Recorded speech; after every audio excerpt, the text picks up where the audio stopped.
Well, thank you very much, Jane, for the introduction, and it's really a pleasure to be here at the Inc. 500 5000 conference. And this conference, quite frankly, could not come at a more opportune time.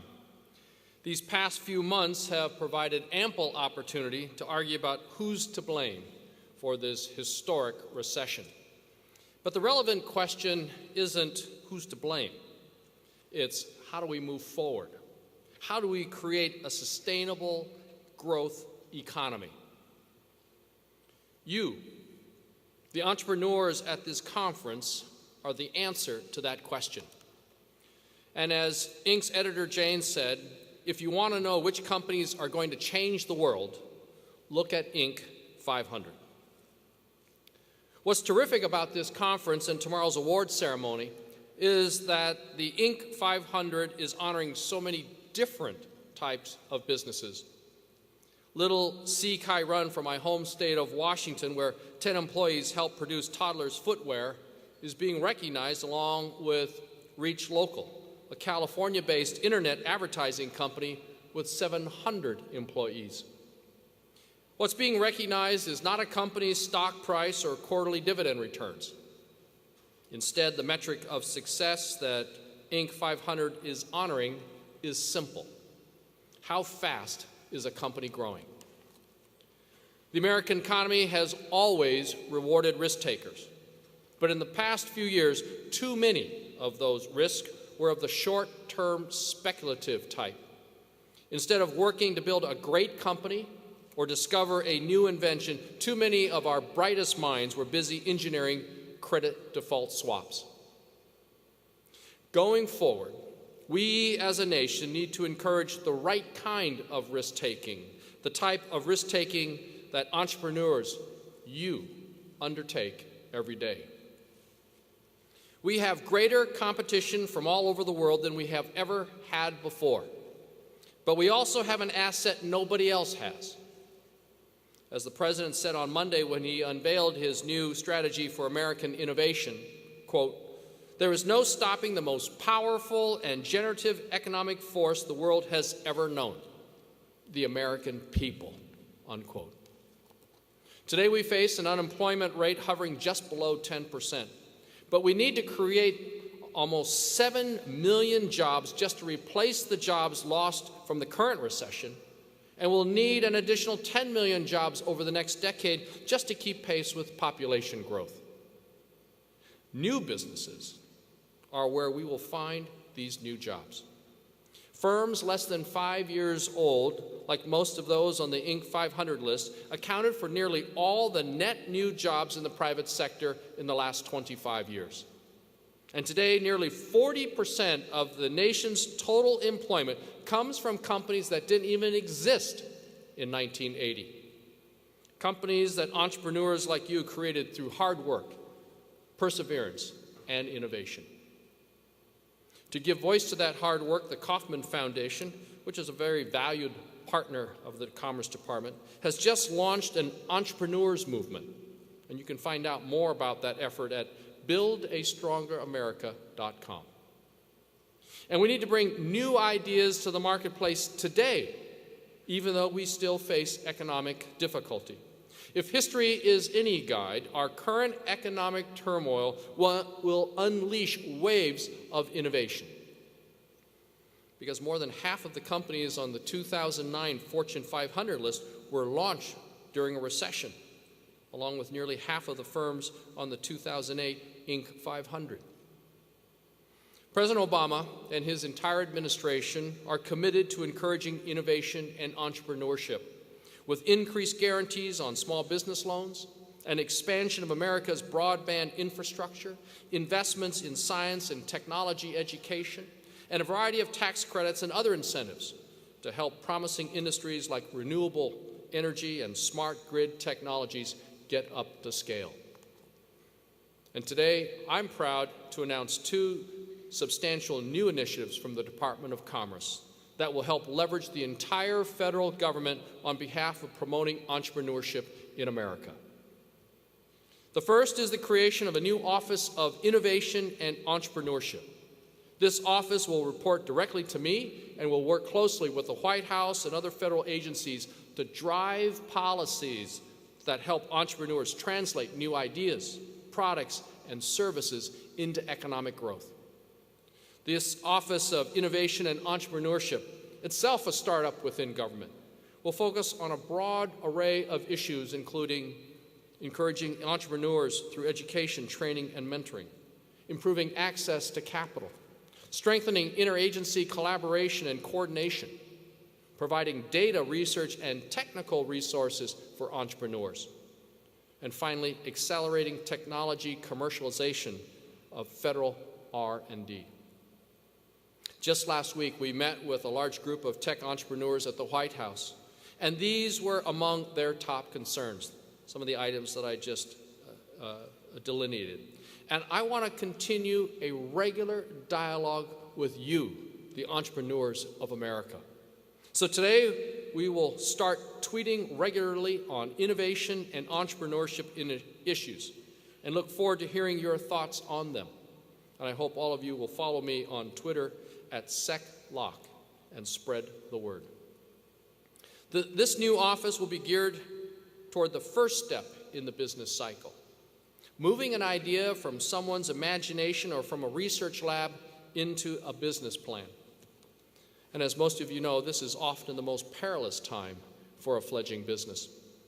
Too often, promising innovations in both the federal labs and universities and in garages all across America get caught in that valley of death, where great ideas don't get enough money or resources to reach commercial viability. Take federal R&D, for example. Last year, the federal government spent about $150 billion in R&D at federal laboratories and universities on everything from advanced biofuels to cutting-edge biotechnology treatments. In the past, this research helped spur waves of private sector innovation. We may have seen the internet come of age in Silicon Valley, but it first came to life in the bowels of the Defense Advanced Research Projects Agency. The folks at Tempur-Pedic have given us mattresses that feel like we're sleeping on a cloud, but they're using technology that was first developed at NASA. But recently, we've begun to fall short when it comes to turning great ideas into great companies. And we've seen a striking example of this in the solar energy industry. Federally funded American research labs actually accounted for many of the breakthroughs in solar cells that turns the sun's rays into energy. But it was Japan that took the lead in commercializing solar panels for homes and businesses. And now China has assumed dominance in that market. Well, we've already started examining how ideas developed in the universities are commercialized and how we can turn more of them into businesses and more quickly. For example, do we need an eBay for ideas that makes all ideas generated from federally funded research publicly available to entrepreneurs? And some advocate changing Bayh-Dole regulations to give innovators a choice on who licenses their intellectual property. Others say we should factor a university's track record of commercialization into our decision in awarding R&D grants. While the Office of Innovation and Entrepreneurship will explore these and other issues. You know, we're not lacking for groundbreaking ideas in this country, nor are we short on smart entrepreneurs willing to take risk. What we need to do is get better at connecting the great ideas to the great company builders. And I think the Office of Innovation and Entrepreneurship will help. And along with this new office, we're going to launch a National Advisory Committee on Innovation and Entrepreneurship. This council will be composed of successful entrepreneurs, venture capitalists, angel investors, nonprofit leaders, and other experts to help advise us on issues important to the entrepreneurship community. Stay tuned for more on who will serve on this council, and if you would like to serve, tweet us. Go on Twitter. In fact, go right now and you'll see a message from us. This office that I'm announcing today builds on a broader effort to empower business people like you. The Obama administration knows that jobs and growth come not directly from the government, but from government creating a framework and a set of incentives and conditions that empower the private sector and entrepreneurs to take risk. That's why the Recovery Act that the President signed earlier this year had a key provision enabling the Small Business Administration to increase loan guarantees from 75% to 90% on their biggest loan program, and also to waive a variety of borrower fees. Since the signing of the Recovery Act, SBA loan volume is up 60%. The President is also seeking to change the tax code to incentivize entrepreneurs. His 2010 budget proposes making the R&D tax credit permanent and calls for reducing the capital gains tax on investments in small or startup businesses to zero. These are the types of tangible changes that can have an immediate impact on entrepreneurs. But just as important over the long term are the President's plans to fix the structural imbalances that are increasingly making America less competitive. An education system that isn't preparing enough of our kids or retraining workers for the jobs of the 21st century. Decades of mismanaged energy policy that puts our environment in peril and leaves our economy increasingly dependent on the whims of petro-state autocrats. And a healthcare system that leaves 50 million Americans without care and piles back-breaking costs on small and large businesses alike. The President is planning an ambitious set of reforms in all three of these areas. But the one that is perhaps most immediately relevant for all of you as entrepreneurs is healthcare. Spiraling healthcare costs are simply crushing American businesses, and particularly small businesses. Insurance premiums have gone up nearly 10% every year in the last decade, and they're likely to more than double in less than the next 10 years, meaning the price of an average family health insurance plan will jump to $25,000 a year soon, whether paid for by employers or employees or individual families. I have had several companies come up to me recently and tell me that their healthcare providers want a 30% increase in healthcare premiums for their employees, for the employees of that company. Others have reported rate hikes of 27%. Last year alone, premiums went up an average of 15%. How many businesses or families have seen incomes increase by 30%, 27%, or even 15%? The impact on small businesses is even worse. Small businesses pay up to 18% more per worker than large firms for the same health insurance plan because they have a smaller risk pool and have higher fixed administrative costs. And there are other intangible effects of these skyrocketing costs as well. How many aspiring entrepreneurs are locked in jobs for fear that striking out on their own would cause them to lose health insurance coverage, either for themselves or for their families? The small business majority estimates that it could be as many as 1.6 million potential entrepreneurs. The status quo on health care is unsustainable. And there has been so much misinformation out there about what health care reform will mean for small businesses, so it's time to set the record straight. As President Obama told Congress 2 weeks ago, his plan has three basic goals: provide security and stability for those who do have health insurance, provide insurance for those who don't, and slow the growth of health care costs for families, for businesses, and for governments.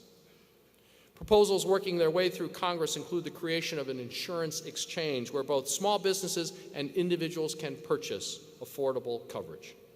These exchanges would pool the risk and spread administrative costs over large numbers of people, giving small businesses some of the same advantages as large companies. And the President, under his plan, would not require small businesses to provide health insurance for their employees, but if they do, virtually all would be eligible for a 50% tax credit. And there would be subsidies for workers who do buy it on their own but can't afford to pay the full cost.